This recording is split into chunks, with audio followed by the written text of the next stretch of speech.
It's a courtship, and recently I made a beautiful woman cry. I felt awful, but I was trying to teach her not to not to walk on eggshells around me, right? Because she loved this thing. You're so pretty. That's you. That's what you look like. Look at you, growling. What you growling at? Yourself? Are you growling at your own reflection? Why? But why would you do that? Because it's scared. That's why it's growling at its own reflection. And I gave it a chance to go out and survive on its own. When I gave it that chance, the girl, Alyssa, she she waited. Like I set it free. I told her I was doing it, and she watched me do it. She waited until this little baby was on the other side of the fence, and there was no chance that I could get it back, right? And then she wept and cried and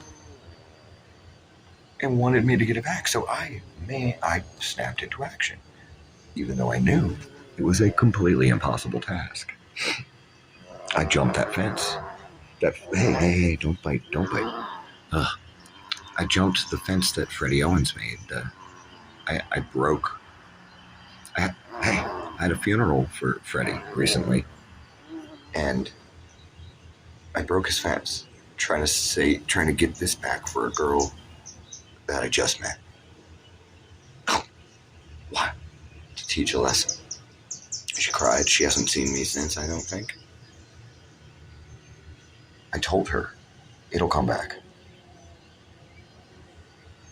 I got a message from the local rescuer, the local person that handles these little babies. And I'm going to message her again. I'm going to say, hey, it came back. Whoa, can you take it? Because it's trying to bite my face. And I know you handle these guys better than I do. She's the possum girl. I love her. Oh, God. Meredith. Meredith and her sister have both talked with me very deeply, make me feel like I'm a part of a community. The last girl, and this was a devastatingly long time ago. The last girl with which I was romantically involved in earnest. Like, okay, in every relationship I get fucked. I most of the time don't have sex. This one was one that was like, fucked. And sex. She didn't fuck me. She gave me a duck. She flipped my life over. But, she did treat me like a human being, and that was nice of her. Meredith saw us on one of our first, times walking together, and the way Meredith looked at us, it was so beautiful. Anyway, I have your possum.